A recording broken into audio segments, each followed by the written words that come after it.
My name is Chuck Jambliter, and I'm here, have the honor of presenting the Straub County Hall of Fame inductee for Geza Farkas. I've known Geza for probably 30-40 years on many different capacities. He was a wonderful person. I started coaching gymnastics because of him. I remember when I was a child or teenager going to the Y, watching him coach the gymnastics team there.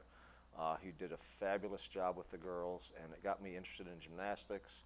So I joined the high school team and ended up starting coaching after that. The biography explains a lot about his life. He suffered a lot of hardships. And the thing about Geza is, regardless of the hardships, he always came back and persevered. He was an inspiration for the children, for myself as well. He coached all over Western New York. Every place we went, everybody knew Geza. We used to take girls up to stumps in Tonawanda, I think it was, or Buffalo, to practice with the girls. We'd travel all over through the state, and everywhere we went, everybody knew Geza. One of the things about Geza that really inspired me was that through the hardships, I mean, he grew up in actually in Hungary during the Nazi era, and he used to tell me stories about that all the time.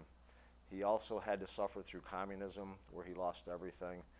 I can't even imagine the happiest moment of his life was going to the Olympics, and then to find out after that he couldn't even go home. He fortunately found a good Hungarian community in Ohio and got started there. Then he came back from there and he started working in Jamestown. And from there he was coaching at the Y. He coached in Dunkirk, Fredonia. He actually helped coach one of the Olympians out of Gleason's Academy in Niagara Falls. One of the other hardships that Geza suffered was he actually lost part of one of his legs due to diabetes, I think. And that didn't slow him down. I remember him coming to the Y shortly after that happened, and we started coaching again. And he had left the Y for a while to coach elsewhere, and by that time I had taken over the program at the Y. But he came back from that, and he was just so strong with it. And what was funny, I mean, there's a lot of stories about that, but it was never a hardship for him. It was never a disability for him. I don't want to say he embraced it, but he handled it. Many a time did he take the leg off. We'd be at a gymnastics meet, he'd take it off and put a soda can in there and make a joke of it. I remember once, actually, we took, him and myself and a few of the parents, took 9 of our gymnasts to Budapest, Hungary to train. He had still connections in Budapest and Békés Csaba, which was the hotbed of gymnastics in Hungary. But we took 9 of the girls over there. I remember the day. In the gym there, you had to wear indoor shoes. You couldn't track dirt into the gym.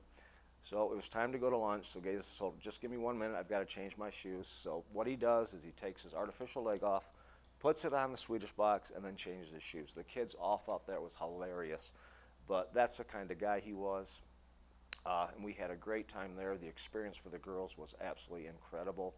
They got to experience Olympic-type training, coaching, and then a whole new culture. They all had a great time. We traveled all over Budapest, all the sightseeing.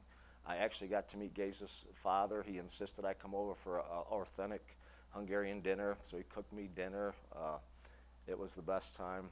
I don't even know what to say about him. He was a great man. He was a great friend. He was a mentor. He was a teacher. I owe a lot to him, and I will never forget him, and he absolutely deserves to be into the Hall of Fame. Thank you.